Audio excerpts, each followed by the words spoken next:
This subject today is one that we do every year. Why do we do it every year? Well, because we get a lot of questions on this subject right about this time of year, and it's the subject of OSHA record keeping, and so if you're the one that's responsible for this, you know that you've got a deadline looming. You've got something that you've got to post up here within a month, and actually just a couple of weeks. You've got to have that posted up. And so you need to know how to make the appropriate decisions as it pertains to OSHA record keeping. Some of you may be old hands at this. You've done it for a long time. Some of you, it may be your first go and you're just trying to figure out how to do it. I think everybody will probably find something of value in this presentation today because it's a voluminous subject and it's hard to remember all of this stuff. And so if you're the old hand, you've done it forever, stick around. You'll probably maybe have a question answered on that, and we can have a good chat about how we do this. Well, a couple of reasons why we do this training. You need to know how to do this. If you're responsible for it, we want to make sure that you're meeting your compliance obligations so you don't get in trouble with OSHA. And this is like I said, sometimes can be a very confusing subject, and so we want to help you out with that. So I want to clarify just a couple of things to start out with. One is the difference between OSHA and UOSH. OSHA is the Occupational Safety and Health Administration. That is the federal agency that regulates health and occupational safety and health around the country. Now, they're over the entire country. However, they don't hands-on regulate every state. There are about 26 states that have their own program. The federal agency has allowed those states to run their own show. And Utah is one of those. And so in Utah, we have UOSH, Utah Occupational Safety and Health. That's a division of the Labor Commission. And so if you get an OSHA citation in Utah, it's being delivered to you by UOSH. They ensure that they are they ensure that all of the OSHA standards are being followed in the state of Utah. But it's kind of nice because we have a more local control.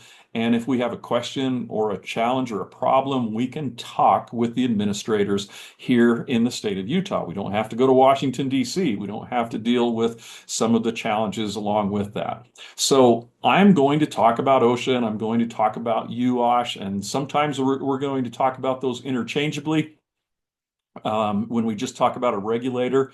But know that in Utah, UOSH is the one that is administering the regulations. Okay. All right, let's move along. Oh, and just on those, when a state takes on their own program, they have to follow all the OSHA standards. They can become more restrictive if they would like to, but they don't have to. And in Utah, they've kind of done that. They've kind of been hands off as far as creating additional regulations. There are a few, but not like other states like California, who have rewritten the entire book and made it very complex there. So in Utah, we're pretty fortunate to have UOSH the way they are, and that'll become apparent as we go through the materials here and see where it's a little bit easier to do things in Utah because we have UOSH. Okay. This is a good time just to remind everybody about looking at their employment law posters. We're required by law to post those if we're an employer in a conspicuous place. Generally, it's going to be a bulletin board somewhere around your time clock or the break room or somewhere like that will allow employees to look at the posters and read those. And there are a number of those. Now you can go out and you can purchase a subscription that will provide you new posters anytime something changes. And they're pretty and it's all on one poster and it's one place, which is great, but it costs money. And so there's an easier way to do it. There is a nice link here on screen that you can go to and download all of those posters, print them up on your printer and just stick them up on the bulletin board. So as you're making your regular posting, you're posting your 300A summary this February, this is probably a good idea just to print up new copies of these posters and change them out so we make sure that we're current all of the time. And maybe if Mike's there watching, maybe he can grab that link and post it up in the notes. All right. Oh, he already got it there. Look how good he is. Way ahead of you. He I is did have a way ahead of me. Way there ahead. was a question there, Jason, around the posters. Okay. Can they post the posters digitally, or can they be posted digitally to a place all employees can access? I guess theoretically you could if the employees can have access to that at all times. You know, Right. and it's similar to safety data sheets, right? I can have electronic safety data sheets, but the employee needs to be able to have access to that when they're using the chemical that we have the safety data sheet for. So the question is, will they have it where they need it? So you could make an argument around that.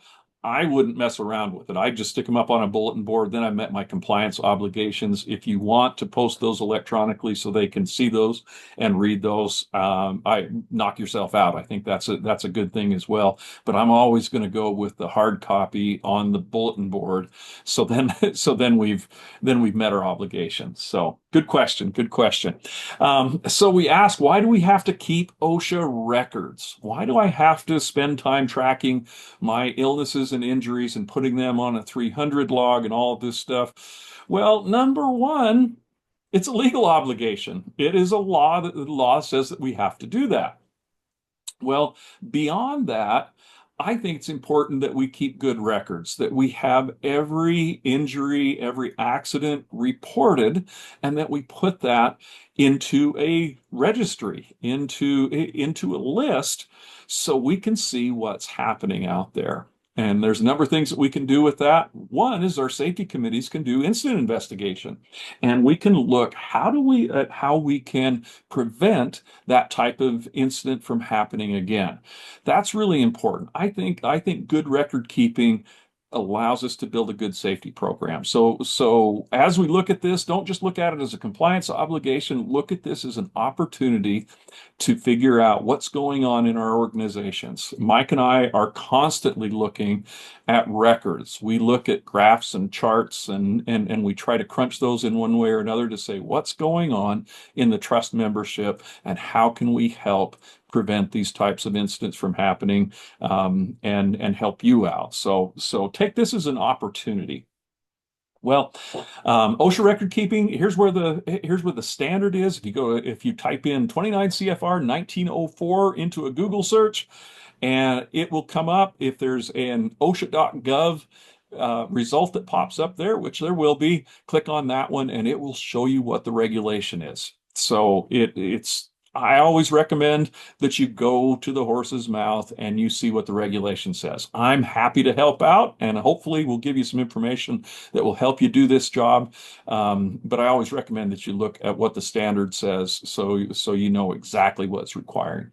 Um, we're going to talk about some forms today. Form 300, 301, and 300A. I sent those out. If you were signed up by last night, I sent those out early this morning, and so you should have that in your email box. If you didn't, if you signed up late, please send me an email to jason@utahtrust.gov, and I would be happy to send those out to you. There are two different versions there, and we'll talk about why you'd use one and not the other in just a minute. Now we've got some confusing stuff.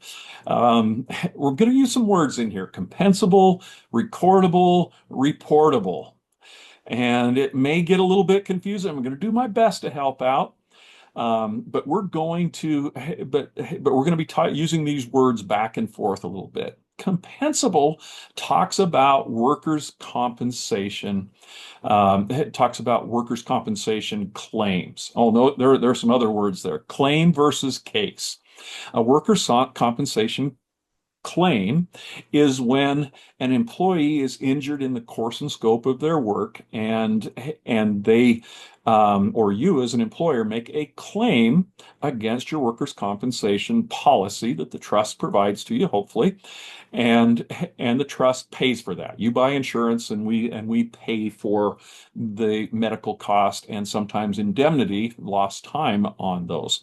That means it's compensable under the workers' compensation policy as well as the workers' compensation laws that exist in the state of Utah. Okay. OSHA recordable is what we're talking about today. OSHA record keeping is where an employer has to maintain a list or a log of the injuries that are OSHA recordable. And I see in there who fills out the forms, and that is on the employer. We can help you in determining what claims you have, what you make there. But at the end of the day, the employer makes the decision, is this an OSHA recordable claim? The employer has to maintain the OSHA 300 log. It's just a list. Here are the injuries or illnesses that have happened during this year, and our logs are a calendar year, and I'm going to keep track of those. And do I have to send that to OSHA? Well, that's a good question. And the short answer for government agencies in the state of Utah, no, you don't have to send it to anybody. And you just have to maintain it on site. And if OSHA ever shows up to do an inspection, they're going to ask to see it. And so you need to be able to produce at least 5 years of these OSHA 300 logs for the OSHA compliance inspector when they show up. Now, I say governmental agencies in the state of Utah because there are some reporting requirements for private agencies where they have to actually provide the 300 and the 300A data directly to OSHA. But we'll get to that in just a minute.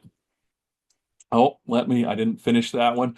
Let's talk recordable versus reportable. And I hate that these words are as close as they are. Recordable means I need to write it down on my 300 log.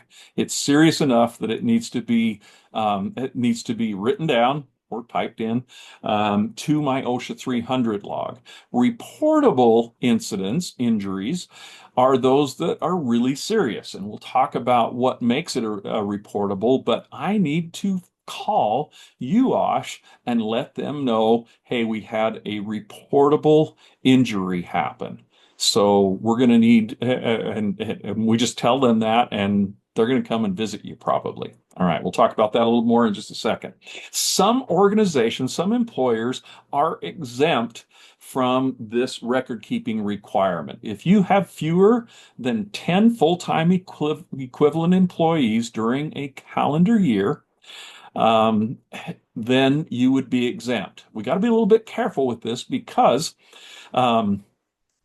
some of you out there may think, oh, we're really small. We've only got 5 employees here at City Hall, and so we're out. Well, one thing that we may not keep track of, or we may forget about, are the volunteer firefighters or some other people that may fall into the category of being an employee, and their hours count. This is full-time equivalent, so if people are working overtime, those hours count there. And so we basically take those 10 employees and times them by 2080. And we find out here's the total number of hours worked. And if all of the hours worked surpass that number, then we're in. I like to say on this, don't split hairs on this. It's not a big deal to keep an OSHA 300 log, and I would far prefer to keep this log than have OSHA show up and give me a citation because I didn't have it done. Okay. Who counts as an employee? Full and part-time employees, volunteers, like volunteer firefighters, meeting that state definition. Contractors working for you do not. But temporary employees may come into that count, and it depends on who supervises that temp employee. If you're giving the daily orders, if you're supervising what they do day in and day out when they're there, Uh, guess what? They are tantamount to an employee in take counting those numbers for to see if you are covered. Okay. There are certain industries that are exempt, and they're kind of few and far between. The trust, for example, would fall under, if it weren't under government, would fall under insurance. And so we would be exempted from doing that. But in most cases, you're in. You may have most of your operations are office type operations. Like I was thinking of an association of government, an AOG in the state. You may have a lot of people working out of offices, and it looks kind of like what we see in these NAICS codes here. But we've got weatherization, and those are people that are out working in a more dangerous job, and you're in. So once again, don't split hairs on this. Keep your 300 log, and in most cases, it's not going to take a lot of your time to do this, and it's just easier to do it. Put it in your file, and if OSHA ever shows up, you're covered. Okay. All right. Question we have to ask. Is an OSHA recordable claim and is an OSHA recordable the same as a workers' compensation claim? And the answer is maybe. In many cases, a workers' comp claim it will be an OSHA recordable, but not always. You may have somebody that, let's say they have whatever the injury is. They hit their finger with a hammer and it hurts, and so they go to the doctor because they think it's broken. They do an X-ray and they find no fracture, and they say put some ice on it and you'll be fine. That is going to be an OSHA or going to be a workers' compensation claim because the doctor's got to get paid. However, it would not be an OSHA recordable injury because it doesn't go past first aid. It doesn't involve medical treatment. All they did was a diagnostic. They did an X-ray and they told you to put some ice on it. That would be first aid. An OSHA recordable injury isn't always a workers' compensation claim. Hey, let's muddy the waters just a little bit more. Let's say you have one of your staff. They cut their finger, and they really don't like doctors. They don't like needles. They don't like whatever it is about the doctor's office, and they say, I put some super glue on it. And I glued this laceration closed, and I'm good, and I'm not going to the doctor. Probably not the best decision that they made, but it is what it is. Well, there's no workers' compensation claim because there's no doctor to pay. However, the simple act of putting super glue on a laceration to close it up is defined as medical treatment. And you're like, well, how do I know that? That's why we're doing this training today. So we go through some of those exceptions, and it helps us to make the decision. Who's going to make the decision on is it recordable or not? You are, as the employer, as every OSHA standard requires, it's on the employer. Now, that doesn't mean there aren't people out there to help, including the trust. That's really our goal is to help you make these calls on this, and most of the time they're fairly easy. All right. Um, when we have an injury happen to an employee in the course and scope of their work, we need to record that information on a first report of injury, particularly if it is an OSHA recordable case. But I say we track this information for all of those. That doesn't mean that we're going to start a workers' compensation claim for everything, but we do want to keep records of every injury that happened. If it is a an OSHA recordable claim, or let's talk work comp to start with. If it's a workers' compensation claim, that must be turned in to the Utah Labor Commission within 7 calendar days of the injury happening. Some of you just panic just a little bit. What? I've never done that. That's okay. If it's a workers' compensation claim that you submit through the trust, we do that for you. So you start the claim. They're going to ask you for the information that's required on that OSHA Form 301, Utah Form 122. Sorry, it's the same information, just two different form numbers. They are going to ask the questions that are needed to submit that to the Labor Commission. Okay. And that's all done for you. If you do not submit a workers' compensation claim, let's say you have one of those things where it's an injury that for whatever reason the trust doesn't see, then that would be on you. But if it's something that comes through the trust and we know about it, then we submit that to the Labor Commission. Just a little sidelight on that. Doctors submit a corresponding form. That's a Utah Form 123. And OSHA periodically will look at those things. If they come out to visit, they'll say, okay, we have this many doctor's forms, and we have this many of the employer first reports of injury. What's the difference? And that'll happen sometimes because we'll have people report, they'll go to the doctor and say, yeah, this is work related when it really isn't. And so some of those are explainable, but if we're not submitting those, then that's another area where UOSH can give you a citation if you're not actually submitting those things. But like I said, if it's a workers' compensation claim, we do that for you and we submit that within the 7 days. Here is OSHA's Form 301, and this is in one of those. When I sent you the forms this morning, one of those is a PDF. PDF is really nice because it has all the instructions on it, and this is what it looks like. You can take the information that's required on the first report of injury form and put it into your own form. OSHA isn't the best at laying out their forms and all of that. So if you want to make it yours, that's great. Or we have one sample form that we send out from the trust for you to use as well. All right, recordable versus reportable. Recordable injuries go on the OSHA 300 log. Okay, I just have to log those on this form. Reportable injuries must be called into UOSH. Okay, all reportable injuries are recordable, but not all recordable injuries are reportable. So let's talk about what that is. If I have a serious injury that happens, that's a reportable injury to UOSH, Utah OSHA. Here's the phone number that you call there. How much time do I have? I've got 8 hours to do that, or I'm subject to a citation. What is the definition? All fatalities, disabling, significant, and serious injuries or illnesses. Well, that sounds good, but how, what is serious and disabling? What is significant? So they gave us kind of a list. This is a screenshot just off of UOSH's website.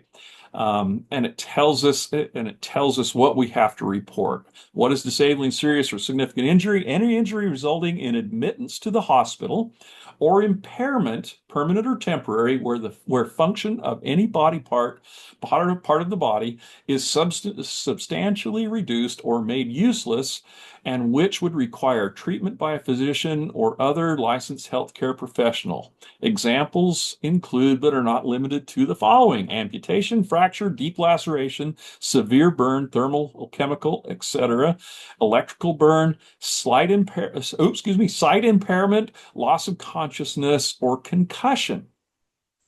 All right. So that gives us some examples here. And let me just having dealt with a number of these and having talked with UOSH on a number of these, if you break your finger, you break your pinky, they don't want to hear about that. That's not a reportable injury because I cracked my pinky. If I break my femur, if I break my big leg bone, they want to hear about that. If I lose an eye, if I have an amputation, so when you talk about that, disabling, serious, or significant, if you ever have a question on this, give us a call. You guys have our cell numbers, and we will answer the phone on the weekend. There have been a number of times when I've had calls on the weekend and said, hey, this happened. What is this something we need to call UOSH on? And I'm happy to walk you through that. Mike is happy to walk you through that if you ever have that question. Okay. And you say, well, why don't I just report everything to UOSH? There's something that goes along with that. If you call in a reportable injury, UOSH will follow up in some way. Occasionally it's just a phone call, but many times there's a physical visit that their inspectors will go out and take a look at what happened. They will investigate the incident, and you may end up with citations. And so there's a reason to not report just everything because there is a downside to that reporting. And I just want to say this. Whoops, I went one too many. Um, Federal OSHA also has their reporting, but it doesn't apply to us because in Utah. It's a little less restrictive than the UOSH requirements. Okay. Um, there was an executive order that happened several years ago that basically said that employers need to submit their OSHA 300A data to OSHA, and then it's been expanded more that some of the 300 data needs to be submitted as well.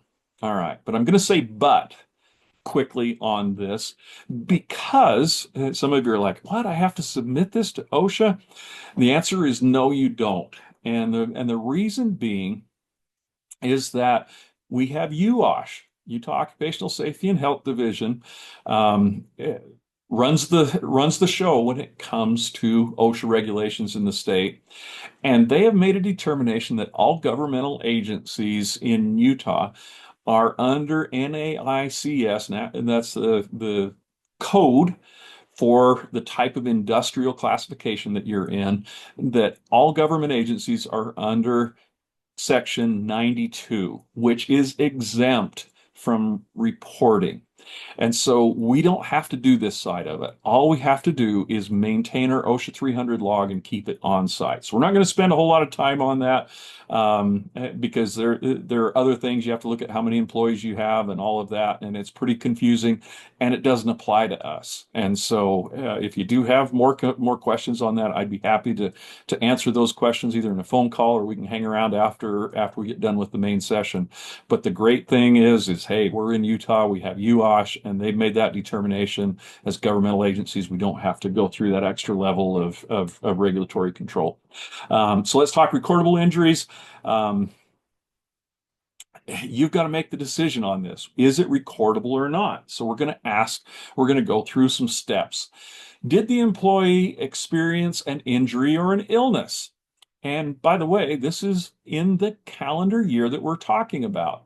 If something happened 2 years ago in 2023, let's say I had somebody was injured then, but it didn't rise to the level of being an OSHA recordable, but now they're going to the doctor. I'm going to go back to 2023 and put it on my 2023 OSHA 300 log. So whatever injury I have, it needs to be in that current year if I'm going to put that on the log. Okay, so we say the employee had an injury or an illness.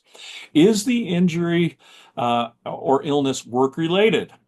Yes. If it isn't, I don't have to report. It's work-related. Is the injury or illness a new case? So that's what I just said. Is it something that happened this year, not something that was from several years ago that was just aggravated by whatever happened? Okay. And let's say it is a new case. Does the injury or illness meet the general recording criteria or the application to specific causes? All right. That's where it gets a little bit harder. And so we're going to decide, do we record that or not? So let's go through what this is. We're talking about injuries and illnesses. So sometimes injuries are pretty easy, right? Abnormal condition, I get a cut, a burn, a fracture, amputation, something like that. That's simple as an injury. Illnesses are a little bit different. They can be acute or chronic. And not all illnesses count. It needs to be an occupational illness. So something like I work in concrete cutting. And so I'm out sawing concrete all day long, and I've been exposed to concrete dust and silica that's in that. After my career has gone on for 20 years, I have a lung issue, and that ends up being silicosis, which is an occupational illness. That would be an OSHA recordable. That would be an OSHA recordable case. Sorry, I got to be careful here. Not a claim. I have this tendency to go that would be an OSHA recordable case. But if I get a common cold, I got a little frog in my throat today, That's not an OSHA recordable. There are some things like tuberculosis that may be an occupational illness. So if you're working at a health department and you're working with people that have tuberculosis, and I get that disease transmitted to me, that is an OSHA recordable case. COVID can be an OSHA recordable case. It's a little bit muddy on illnesses at times, and sometimes illnesses are hard because it's hard to put a date on when this happened. And so many times, let's say that silicosis case, well, we may be looking at the diagnosis date. I've been working doing this for 20 years, but I just got a diagnosis from the doctor that said I have silicosis. That would be the date I would use to put on the OSHA 300 log and the year. Okay. So illnesses, here's a list: skin disorder, respiratory condition, poisoning, hearing loss, tuberculosis, those types of things. All right. So just remember that it needs to be work related, it needs to be a new case, and it needs to meet the OSHA criteria. And what is the criteria? Um, it is, oh, no, I do need to talk about that. I thought I'd covered that. Cases presumed work related if and only if an event or exposure in the work environment is a discernible cause of the injury or illness or of a significant aggravation to a pre-existing condition. Well, what does that mean? It needs to be work related. And there may be things that happen in the workplace that are not work related. So let's go through what some of those exceptions are. If I'm not working, and you're like, what? If I go to do personal errands when I'm on my lunch break or something, I'm not doing my job, then that would be something that would be outside of recordability for that. And let's say I'm traveling. Let's say so next week I'm going to be taking the eastern part of the state, Vernal Price and Moab, to do our harassment training. And let's say in the evenings I'm out on the town and I slip and fall and hurt myself. Well, I'm not on the clock. And so that's not a work-related injury that happens. But if I slip and fall when I'm in the midst of training, or I'm going to do that training, then that would be a work-related injury. Okay. Recreation and fitness are not work-related. It gets a little bit blurry there when we start talking with public safety positions, though, where we have mandated PT physical training for the fire department or the police department. If that is something that's mandated, that would probably still be considered a work related because it's part of their work duties. However, if you have a gym facility at your work, and let's say we had it at the trust, and I went and I hurt myself on the treadmill as I'm taking my lunch break and running on the treadmill, then that would not be a work related injury that I'd have to record. Eating, drinking, preparing your own foods, not work related. Grooming, personal meds. If I'm putting my mascara on and I poke myself in the eye, sorry, that's not a work related injury that's happened. Motor vehicle in the parking lot or on the commute are not work related. Cold and flu, mental illness from work, not work related. I said COVID may be a recordable illness, but only if it arises within 30 days after a workplace exposure. Okay. And and so you say, well, how do I track that? During the pandemic, a lot of you HR folks out there were really busy tracking those types of things, but we don't do that so much anymore. So that's going to be hard to really delineate whether that case came from work or not. But if you can show that, hey, we had a meeting and a person came in and they had COVID, and within a couple of weeks, everybody that was in that meeting ended up with COVID. Well, that's a recordable case. COVID cases are reportable if the person dies, if the employee dies, or if they are hospitalized. And so we'd have to call UOSH and let them know. Consequently, though, adverse reactions to the COVID vaccination are not recordable. Um, let's see. Mike, it looks like there's some activity on the chat. Is there anything we need to address? Yeah, we did have a couple of questions. What if a office worker has a heart attack? Is that a work related? That is a great question. In most cases, the answer to that is no. If it's a personal medical condition that happens, it would not be. However, if something in work precipitated that, because of overexertion or stress or something like that, there is potential that that could be an OSHA recordable case. So good question, Yeah, and one that we would probably want to have a chat about, just to determine what would be best. I'm looking here. What for if the sure. what if the MVA was in a work vehicle? Yeah, it really depends on what we're doing at the time.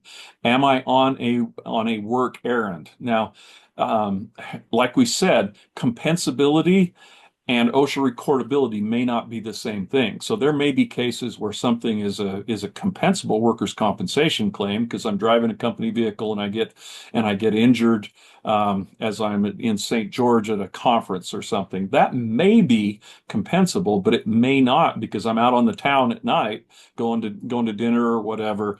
I'm really not on a work errand, and I've got I'll come back to that one in a bit because OSHA gave out a statement on that, particularly on work-related automobile fatalities and what needs to be recorded there. So we'll catch up with that one.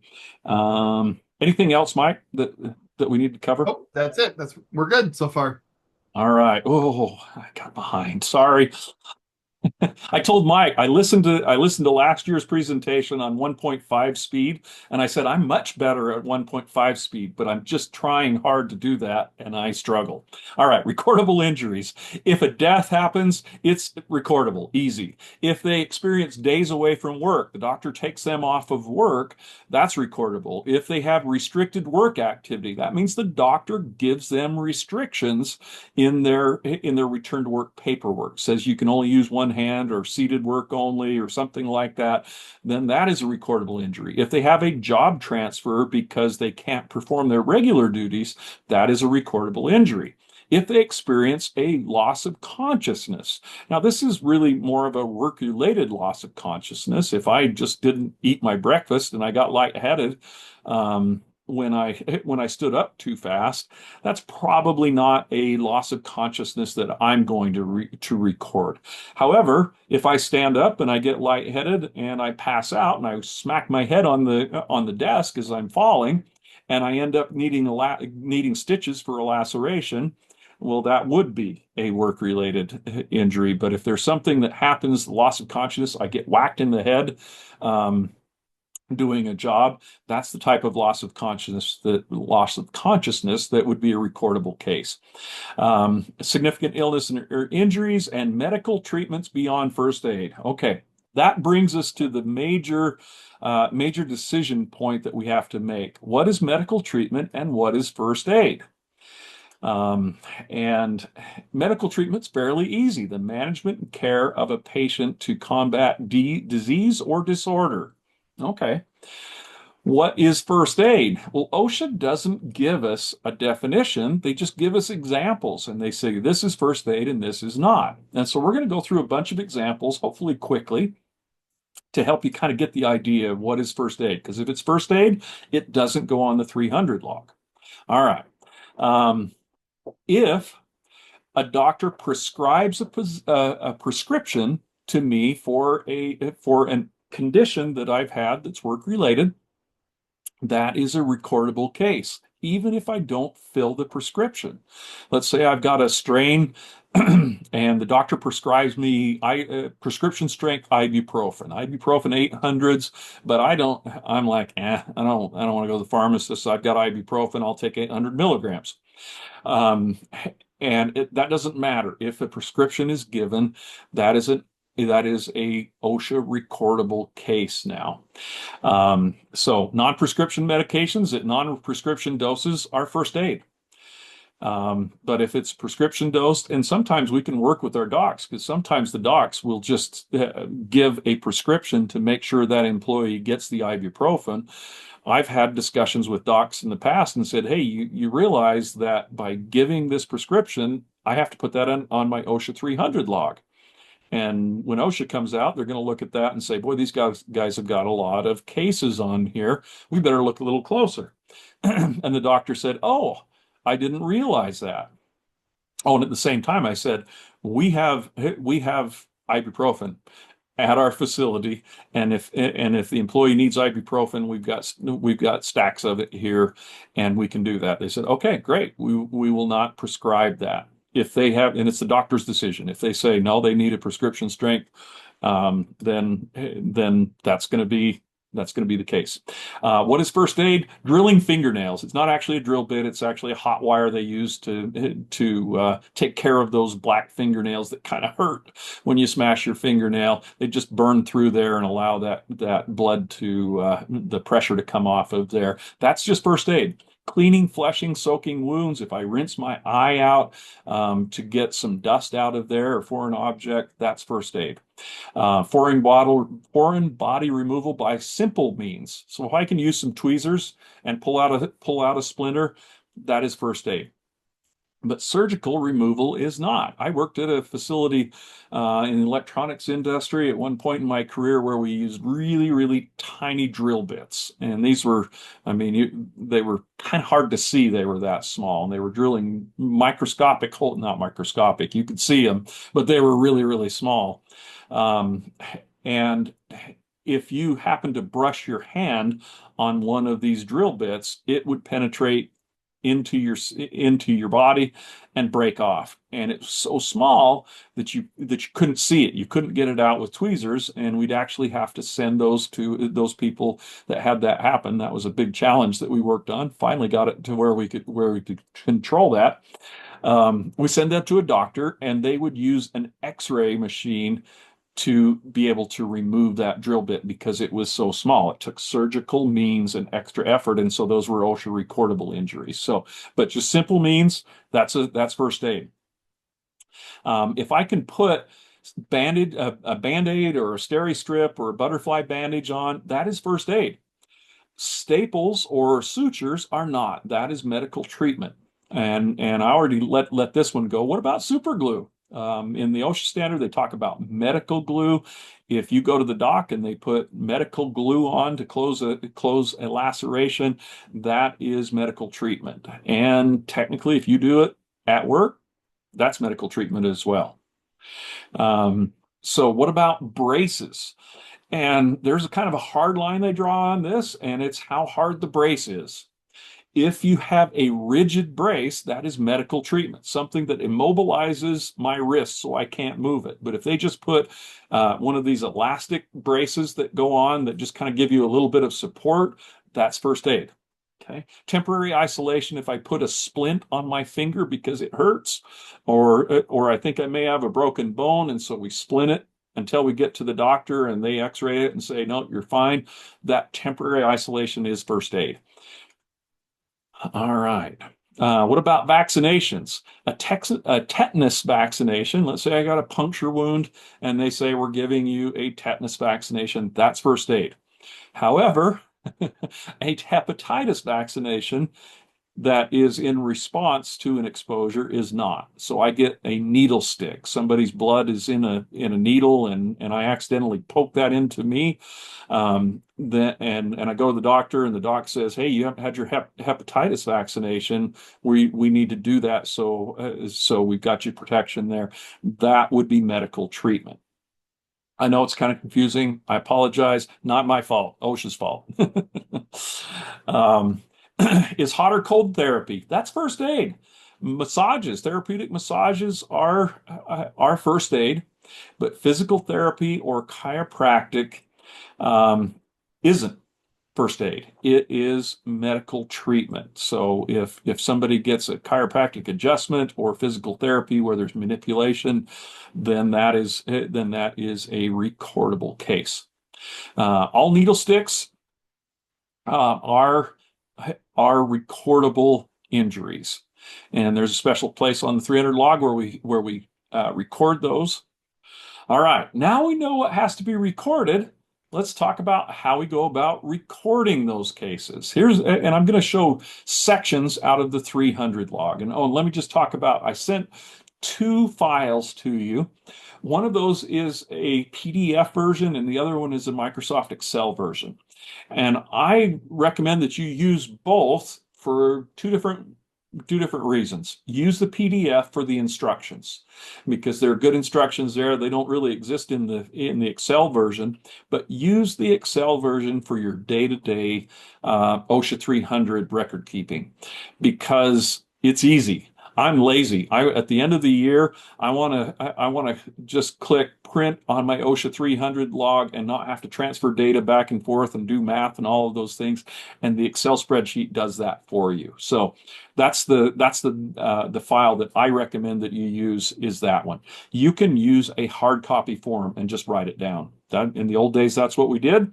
But currently, I much prefer the Excel spreadsheet. I think that's the best way to go. All right. Recordables need to be placed on your 300 log within 7 days of knowledge that the injury occurred. So this is something I got to be doing regularly throughout the year. And in the old days, what I would do is I would put a reminder that would pop up on one day of the week, Monday or Friday or whatever, update your 300 log. And I'd go back through the week and say, okay, we had this injury. Yes, it's recordable. And I would put it on there. And we had this person it has restrictions. I'm going to update their days that they've been restricted. Okay. And you want to update that as the as the case, I need to fix that, as the case matures, as it changes over time. And I want to keep these logs for at least 5 years. Keep a hard copy. You can keep an electronic copy. I always like a hard copy. So when OSHA shows up, I can pull it out because they're going to say, let me see your 300 logs. And if I got them there, that makes it really easy. They can be electronic or a hard copy. I'm old school. I kind of like to have that hard copy for the inspection happening. Here's the overview of that. Let's dive into the detail on what we would do. If we record a case, we start from the left, column A, case number. We got to come up with the number, and you make that up. You can use the OSHA, you can use the workers' comp case number if you want. I probably wouldn't, one, just because of space, but it's totally up to you. I would always put on there a number, like I would start with the year. So for this year, I would do 25-001 and then just increase that 002, 003 for each one of those, just so it has a unique case number. Put the employee's name. Well, I'm putting names, so that says that this is a confidential record that isn't available to just anybody. So just keep that in mind. I want to protect this so it's not accessible by just anybody, only people that need to have this information. Their job title, the date of injury or the onset of illness, and where the event occurred. As an example, loading dock north end. We want to be descriptive in what we write here. And then this last one is important. Describe the injury or illness, body parts affected, and the object or substance that directly injured or made the person ill. Okay, so I want to, and they give an example, 2nd-degree burns on right forearm from acetylene torch. So I want to describe what body part, and I would always use left or right if that pertains, and say what the body part is and what the injury is and what caused it. So it's fairly easy to look at. I see a question there, and I will answer that one in just a minute. And as we go across this form, then I've got to classify the form. What type of an injury was it? Some of these are pretty easy. Is it a death? Well, that's pretty easy to classify. Days away from work. That means that the doctor took them off of work, gave them a doctor's note that says this person can't work for 2 weeks or until I say that they can come back. And so we would check that box. Job transfer or restrictions. The doctor gave them restrictions that made it so they could not do their job. Well, I'm going to check that box. And then everything else, I cut my finger and I go to the doctor and get stitches and I come back to work and there are really no restrictions that's going to prevent me from doing my job, keep it dry. And I'm okay, and I'm okay to do that in my job. It's going to be an other recordable case. Okay, that's the classification. Oh, I think there we go. Now we're going to count our days. There are two different classes. There are restricted cases and there are days away cases.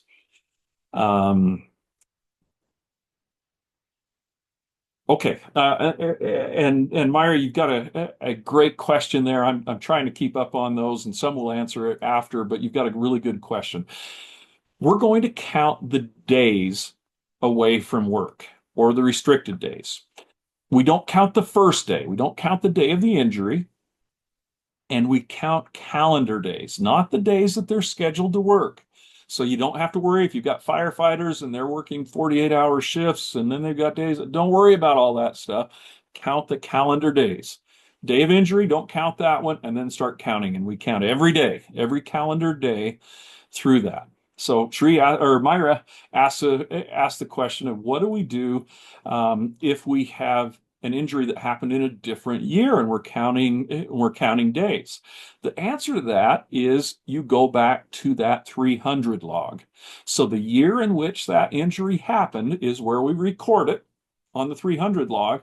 And then I'm going to go back and update that as changes happened. And you're like, oh, you just complicated things a lot. You mean I may be dealing with 3 or 4 or 5 different OSHA logs at the same time because I've got people off work and their injury happened years ago? The answer is yes, that may be the case. In most cases, it doesn't get that complex, but certainly, like right now, I'm going to be updating my 2024 log for if somebody's off work and they go into 2025, I'm going to be going back to that and updating those counts. Okay. Can I ever quit updating those? And the answer is yes. At 180 days, I don't have to count anymore. So after 6 months, I don't have to count anymore.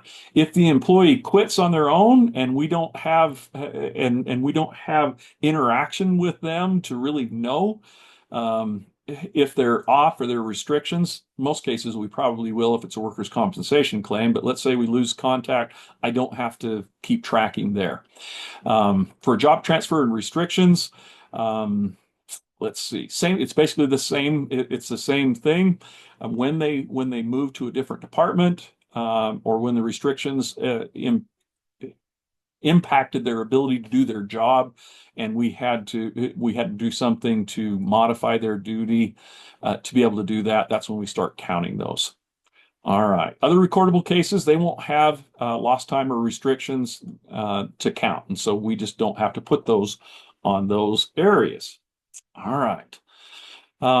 Now we're down to I've done this for an entire year, and I have my 300 log filled out, and we find ourselves in January of the next year. Well, we have an obligation to summarize all of the data, basically count the total number of different types of cases, the days of lost time or restricted duty, and put together the 300A summary. And I have to post that in an area that employees have access to. Generally, we're going to post it on a bulletin board in the break room or where the time clock is, or probably where you're going to be posting your OSHA 3, or excuse me, your posters, your labor law posters, probably the area where we'll post that up. And it's got to be posted from February 1st to April 30th. Now, this is not our 300 log. We don't put people's names. We don't put what those injuries necessarily were. We post a summary of what those are, and it's the OSHA 300A log. And what I told you before, if you use the Microsoft Excel version of the form, it's automatically populated as you fill out your 300 log. It's a separate tab in that Excel spreadsheet. So it makes it super easy to go back and you just open up that tab, and here's what it looks like. And I make sure I verify all of my data. I print it up, and then I'm going to have my chief executive sign it. There's a requirement that the boss, chief executive, will sign that and says that this information is true and correct, is to the best of my knowledge, and you post it up. All right. And that's really the requirement that we've got coming up here. Probably be some questions around that. Here's that slide that I talked about before, when we were talking about what about people who are they're traveling and they're not doing work-related stuff and they get injured. Well, OSHA sent out a letter on this, gave a scenario, says a worker is driving from one place or they've been out on a work-related trip. On their way back, they're let's see. And they stayed around after to visit some relatives, stayed in a different hotel. And so obviously they were not on a work errand at that point. But on their way home, they were involved in a motor vehicle accident and were killed. And so the question there was, is that incident recordable? And the answer to that is yes. And they said in there, the trip isn't considered a normal commute, according to the agency, because the worker traveled outside of his usual geographic area and was in the process of traveling home from a work assignment. What I would say on this is let's have a discussion. If we have an injury that happens when somebody is traveling, we've got to look at that fairly carefully to determine what were they doing. If they were out in the evening, they're at a conference and they go to the gym and they're playing basketball and they hurt their knee playing basketball, that's pretty clear that it's outside of their work responsibilities. But if they're involved in a motor vehicle accident, driving home, even if they stayed for an extra day after the conference was over, just because it happened, the conference ended on a Friday, and the employee decided, hey, I'd really like to stay in St. George for an extra day, for personal reasons, just to have a trip, and they're involved in a motor vehicle accident on the way home. They're still on a work errand because they're driving home from that trip, is what OSHA's take is on that. Okay. And like I said, we can chat about that. Here's the far right-hand side of that 300A, and an area where some of you are going to get mad at me. It says establishment, and I tried to decide whether I should put this earlier in the presentation or keep it back here. We need to keep an OSHA log for each establishment. And that may mean that if you have multiple places of business, you're going to be keeping multiple 300 logs, one for each establishment. You say, well, what's an establishment? It's a place of business. So the example that I use, we're in North Salt Lake. I look across the street and there's the North Salt Lake City Hall. City Hall is there and they have their administrative offices. They also have the police department at City Hall, but they have a public works department. They also have a parks department, and they are in separate establishments. They're multiple blocks away, if not a mile away, from City Hall. And most public works employees for the city don't come to City Hall on a regular basis. So they would have a separate establishment. And so, in my opinion, UOSH, when they came out to do an inspection, and I'm not picking on North Salt Lake, they're just across the street. And many of you may have similar exposures there where Oh, I've got multiple different departments in different areas. Counties have the jail where our sheriff's deputies and jail workers are.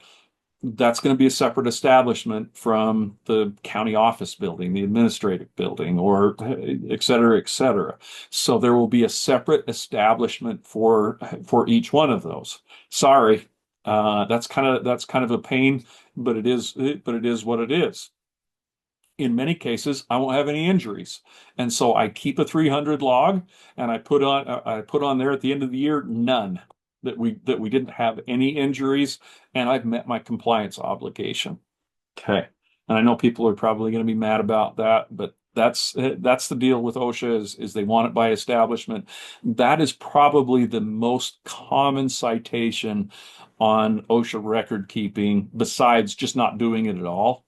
If there's a citation given, it's because you haven't done it by establishment. Okay.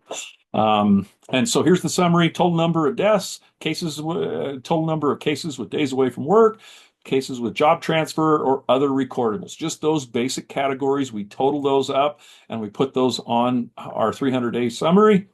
And total number of days away from work, total number of days of job transfer or restriction, we count those up from the 300 log. And then we do the total number of injuries, skin disorders, respiratory conditions, poisonings, hearing loss, all other illnesses. We total those up, and that's what we post on our 300-day log at an area where the employees can see it. All right. Other cases, there are some that are a little tricky. Hearing loss, medical removal. If you have somebody that's exposed to lead to the point where we have to remove them from their job duties because of the lead in their bloodstream, probably doesn't apply to anybody within the trust membership, but we'll just talk about it there. Tuberculosis could apply. So if somebody has that, there are certain ways that they want us to record that. So give us a call on that. They're pretty rare. Privacy cases. There are certain instances where we can have a case recorded on a privacy 300 log, a separate log. And those might be things like where people's private parts are injured, where they get HIV, AIDS, or hepatitis, something like that. And we don't want that on there. They're a victim of sexual assault, mental illness, needle sticks, those types of things will be recorded in a separate report. Once again, all this information is private information that needs to be in a locked file or in a directory where people can't get to that on your computer. If an employee requests that their case not be on the regular 300 log, we've got to put that on a privacy log. Okay, lots of stuff. I intended to have this less than an hour, but I just admit there's a lot of stuff to talk about. So, just some must-dos. Separate your 300 log for each establishment. And we can talk about what establishment is, give us an idea. Think about where's the employee's home base. Oh, and sometimes I've gotten questions. What about people that work remotely? Do we have to have a 300 log for their house? I think most remote workers still come to the office periodically. Mike and I are going to be on the road for the next couple of weeks doing training, or at least I will. Mike will be this week, and next week I'll be on the road. But I still come into the office, and so that would be my establishment. Record these cases within 7 days, so you gotta stay on this. Let's see. Review and certify and post your 300-day. Retain your forms for 5 years. Update any changes that happen. And I don't have to update my 300A summary if I add more days to the 300 log after that year's over. Once I've made that 300A, that's it. Okay. And provide employee access. Employee says, I want to see how my claim is listed on your 300 log. Fix that. I want to see how my case is listed on there. You have to provide that within reasonable access, and that's probably 24 hours. So you can go in and update things and make sure that everything is up to date. and also redact any information so they don't see other people's names and the information about their cases that are on there. But you do have to show them their own personal case on that. All right. Just a couple of quick things. Talk to your providers, let them know that you accommodate restrictions. You'll get them back to work. Let's not have those lost time claims. Those are things that are going to hit your EMOD and it's going to cost you in premium. It's also going to cost you in productivity and all of those things. Get our people back to work. Let the provider know we're going to do that. Prescription things that we talked about. Provide first aid. Have first aid supplies there so we don't send them to a doctor for something that's a pretty simple first aid case. And be involved with your cases, know what's going on, all of those things. I'm not going to talk about the reporting requirements, the electronic reporting on this because it doesn't apply to us. Just remember on there where it asks on your 300A summary, what is your NAICS code? Put down there 92 or 9200. And that's the government, that's the get out of jail free card, and I don't have to submit that information to federal OSHA. Okay, that was a lot of stuff. I apologize, folks. We have a ton of material to go through on this. We had a really good question out here, and I'm trying to remember what it was. Mike, what were we going to go back over? And if you've got questions, Yeah, so there were a couple of questions.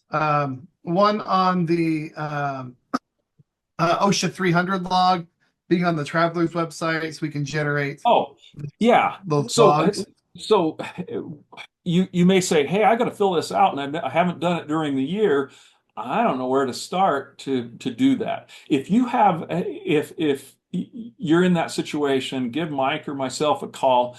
Or send us an email, and we can generate a report that will show all of your workers' compensation cases during the year. Now, once again, just remember that doesn't necessarily mean they're OSHA recordables because we may have sent them to the doctor and it didn't rise to the level of medical treatment. So you've still got to make that decision there, but we'll give you that list, and we can also generate the numbers as far as the number of days away from work and the restricted days if it's a workers' compensation case. So yeah, we definitely can do that. What else did we have, Mike? I'm trying to remember. Maybe that was the one I was thinking about. I'll bet that's I what think it that was. was probably one of the ones you were thinking of. And then Tom Couple wanted to talk couple about others about. Oh, go ahead. You got it. and Tom wanted to talk about the BLS reporting, and that's a great question because I actually was going to talk about that. You may receive a packet from the Bureau of Labor Statistics that says you've been selected to take part in getting or in tracking your injury and illnesses, and you have to send those into the Bureau of Labor Statistics at the end of the year. Even if you're not subject to OSHA reporting or recording, if you get that from the Bureau of Labor Statistics, you're legally obligated to do that. So it's basically the same information that we've talked about tracking. You just have to track it. And at the end of the year, they'll probably send you something. This time of year, I just got a call from somebody the other day that said, "Hey, we got this. Do I have to do it?" The answer is yes. And so you're going to track it throughout the year, and they're probably going to send you something else at the end of the year that where you summarize all that information and send it in, and that's a good thing. Bureau of Labor Statistics give us the numbers that we use on a lot of our metrics. So when we take a look at this certain types of injuries and certain types of industries where you're working, how are we doing on our incident rates? That's where a lot of that comes from because they're gathering that information from the whole country. Okay. Something Okay. about Tom what says we happens just if they answered it. misclassify something? Tell me again, Mike. Sorry. What happens if they misclassify something? Count something as poisoning, but could count as another injury instead. If we misclassify, well, When they're putting it on the 300 log, if they I guess misclassify that injury as something. we goofed up. That may or may not result in a citation if OSHA shows up there.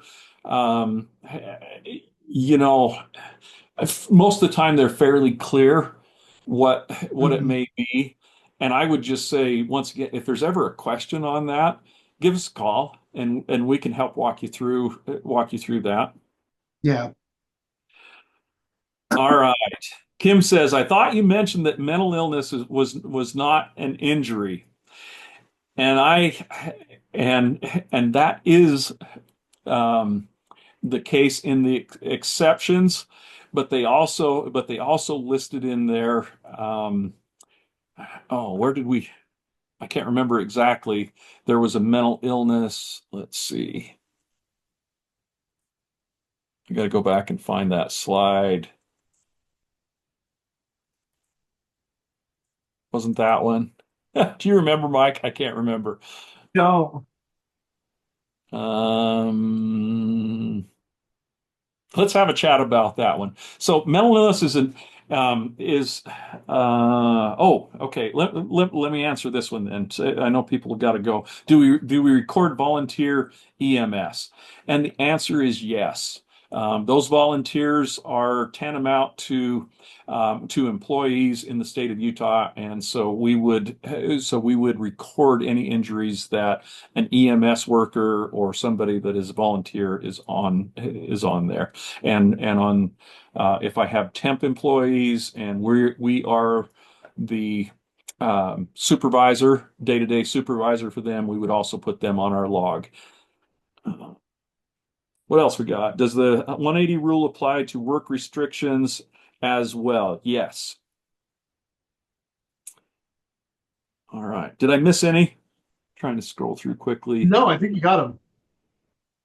Okay. Oh, Daniel wants you to repeat the NAICS number. Oh, it's 9200. You could just put on there 92, but 9200 is more correct. So NAICS starts out, the first two numbers are 92 means government, and then you can add on additionals and additional numbers that will classify it to certain things, but we just do a generic 9200, and then that covers us. That was a lot of stuff, folks. I didn't totally lose my voice. I'm happy for that. Apologize that we went a little bit long on this, but it's just a voluminous subject. Please give us a call. Mike's happy to take your call any time of day. Um, I didn't even get a reaction out of him. I